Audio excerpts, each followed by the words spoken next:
Басты рөлдерде Сон Илгук, Хан Хиошин, Ким Сын Су. Ол Қазақстанда тұрмақ, шетелде жоқ ондай қонақ үй.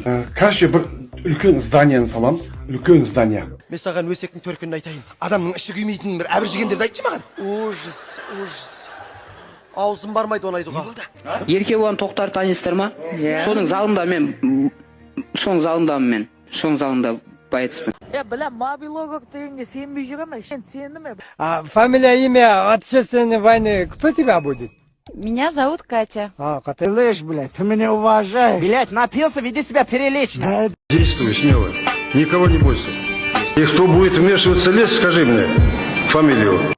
Мен өзімнің кішкентай қызымды өздірдірдірдім ше. Жетірдірдірдірдім.